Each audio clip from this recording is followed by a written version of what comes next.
Morning, guys. So it's been quite a long time since I did any video on fixing up your car or doing any oil change. So today we'll be doing an oil change on a 1999 Honda Civic. This is a four-door EX model. Things that you need is let's quickly look over a 17 millimeter, 17 oh right here 17 millimeter socket. Yeah, a obviously a oil filter. I got this from Walmart. The serial number is PH35938. I noticed that they have a synthetic one, but I couldn't find it. I guess it's all sold out. If you don't have a 17 millimeter, you could use one of these adjustable ones. This is used to remove the oil filter. Brake cleaner is to clean any residue or any oil drip on your engine, so you could spray it down and clean the oil off from your engine. I got this from AutoZone, obviously. I didn't read the instruction in the back, but I'm pretty sure you shouldn't spray this on your paint. It's not good to spray on your paint. I don't know if it like eat away your paint or anything, but just don't do it. I think engine should be fine. I'll be using these two type of oil. You could use any oil you want, but I'm just too cheap, so these two are the one that I have left over. I have 0W20 on this one. I have like 1.5 quart left, and this one I have 10W30. It's about like 4 quarts left, and these are fully synthetic, both of these. I think the 0W20 was meant for my Prius. Yes, it was meant for my Prius. 10W30 was supposed to go on my S2000, but I have extra left, so I'm going to use those two. For Honda Civic, if you want to find out what kind of oil you use, just look at the cab. Obviously, 5W30 somewhere. Yeah, it's a 5W30, but it doesn't matter. I'm just going to use that. This is a 4-cylinder engine, so you don't need anything more than 4 quarts usually, standardly. But I think this only used like 3.5. What you could do is like you pour 3 quarts of oil in, and then check the dipstick right here. You could pour it out and check the dipstick how much oil you have, and then slowly add oil into it. Quickly talk about the layout. So as you can see, this is a horizontal front wheel drive. The axle is in the front like that. So this is the engine. If you look underneath it, you got all this machine stuff like that going on. That's basically the transmission, and here's the belt side. So oil pans most likely is going to be on this side. Here's your exhaust, and then most likely the oil filter is going to be behind it. So what you want to do is you want to jack up the car on this side, not on this side, because oil pan is going to be all the way on this side, so it's a lot closer to get to it if you go on this side. Yeah, let's see what else I need to quickly explain. Okay, so you need a jack, which I kind of jacked up the car a little bit already. This is only meant to jack up your car. It's not meant to hold your car up off the ground for a long period of time. So highly recommend, if you're going to do it at home, you should put a jack stand on. And jack stand is meant to hold your car off the ground. Second thing you need is you want to do it in a flat surface area. Obviously, my driver is kind of slanted a little bit, which is not really safe. They say that you're supposed to do a flat surface, but that's all I got to work with. And I'm too lazy to put in the jack stand, so I'm just going to do it really quick because I've done oil change many times. But like I say, this is not really safe because this is not meant to hold your car up for a long period of time. It's just to jack up your car. Also, you don't want to do it on the street because it's not safe, and I believe it's illegal. Because the driveways, the street does not belong to you, and at the same time, if any car drive by, you might get hit and so. Let's see, what's the safety? My nose. You want to pull your what's called e-brake on, and then to pop the hood or open the hood. This should be usually on the driver's side, left side. I don't know about European car, probably, I don't know, maybe passenger side or whatever. But for the most Japanese and American cars, on the left side, driver's side, and underneath right here, you could pull that out. Mine's kind of blocking off, so Oh, excuse my nose. It's kind of cold this morning. Today is February 25th. Right now it's roughly about 7:30 a.m. It's really cold.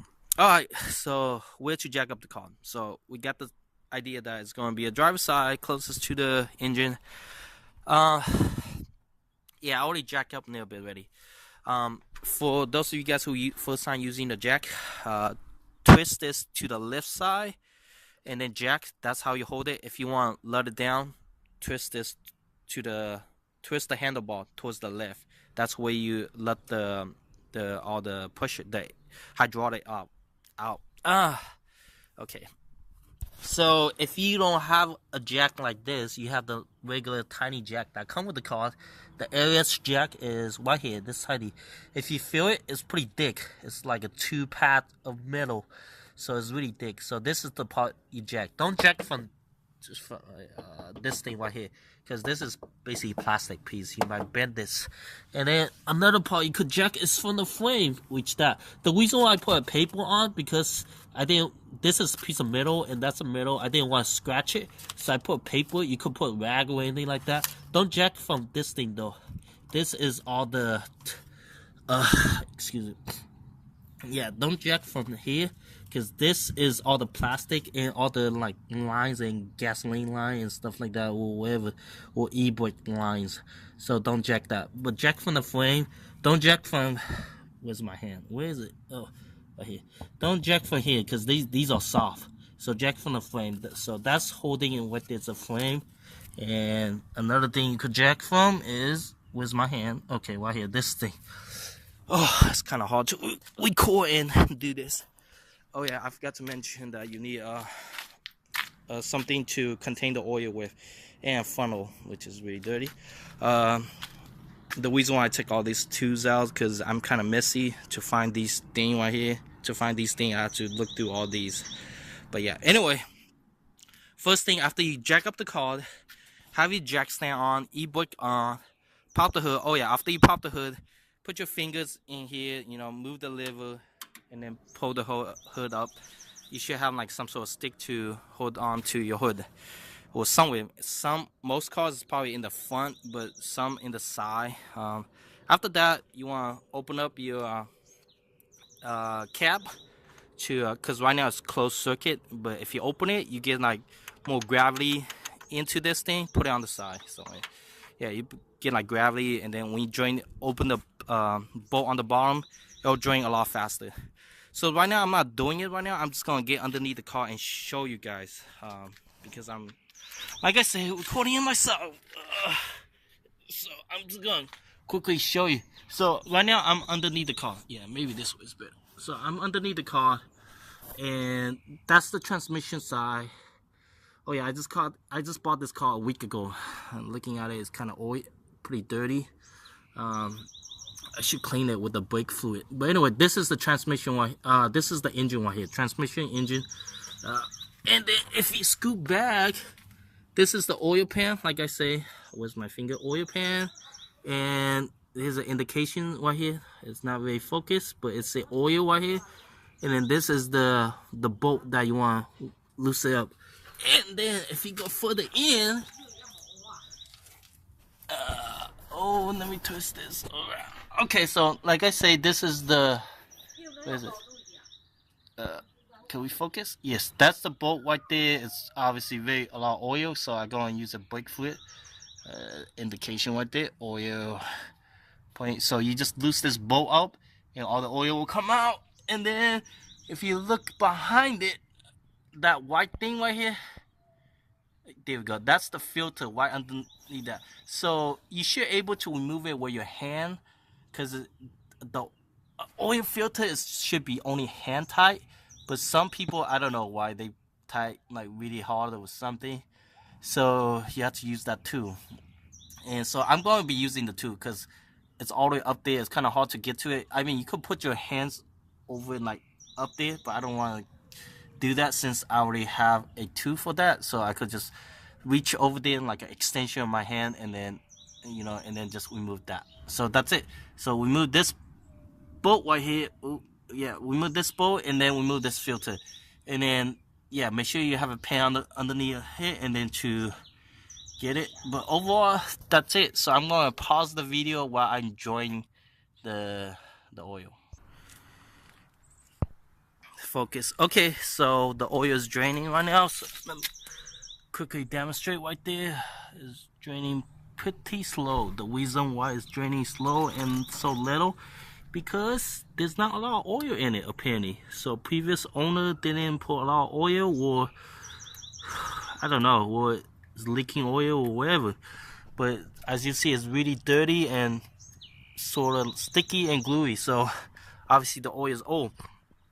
I'll quickly tell you, if you guys have this thing, the way how you unlock or lock. So if you turn towards the left side, that's to loose up the bolt. If you turn towards the right, and to tighten up the bolt. And here's the bolt. And I haven't removed the oil filter yet. But what I usually like to do is, the way how I does it is, I just let it drip, and then after a while, when I have enough space, I will move the oil filter, and then I just let down the jack, so that, you know, the angle will be a little bit flat, so that it'll drain a lot more. Anyway, so I'm gonna pause it right now again. Okay guys, so is this thing recording? Oh yeah, it is. So anyway, I got the filter out. It made quite a little bit of mess. One thing you guys need to know, that if you're gonna do it at home, maybe you're really good at it or whatever, you are going to make mess, and you are going to be under the car unless you have your own jack. So this is the old filter. This is the new filter. Kind of interesting. I don't know why this one's a little bit taller than the older one, but anyway, as if you see the bubble on top, what you want to do is loop it up, maybe transfer some oil over, and then kind of like loop it up, because you don't want to install the oil filter while it's dry, while the gasket right here, the rubber ring, is dry, because when you tighten it up and when your engine heat up, this thing is going to get even more dry. And then next time when you try and remove the filter, it's going to be really tough to remove it. That's why you want to loop it up, the O-ring, so that next time will be easy. And another thing that I want to quickly mention is that make sure you hand tighten. Don't tie it too tight, but you don't want it too loose as well. Same thing with the bolt. This bolt right here, the drain bolt, which is still draining. I usually just let it drain. Right now I'm probably gonna lower the jack, so that it'll drain a lot more out, because I like to get all the dirty oil out. And then yeah, so anyway, so loop it up. That's the OEM bolts, but they also sell like aftermarket bolts outside for this one, where it has a magnet on it, so you could get like any metal pieces that it will stick to the magnet, and then it will come out. So you could change that as well. That's it. And then you just kind of put this back in, and then hand tight this one, and then you don't want to tight this too tight as well. Just roughly, you know, because you don't want to strip the bolt, because that would be bad.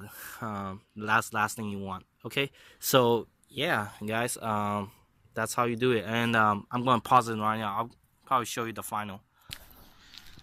Okay guys, so it's done. I put the thing back, you know, everything back. I just haven't pulled the thing out. You know what, I'll just pull it out right now.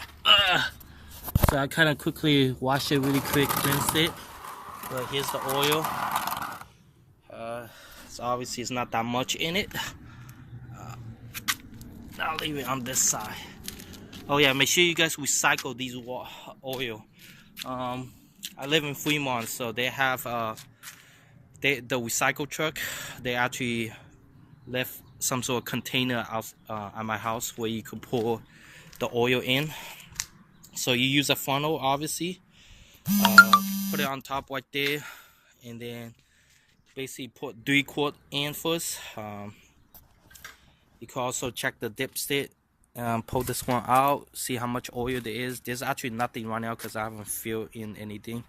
You kind of wipe it and then fill it up, and then check the dipstick. This should be a, let me see if it catch. Does this focus? So yeah, you want it to be at the second round circle.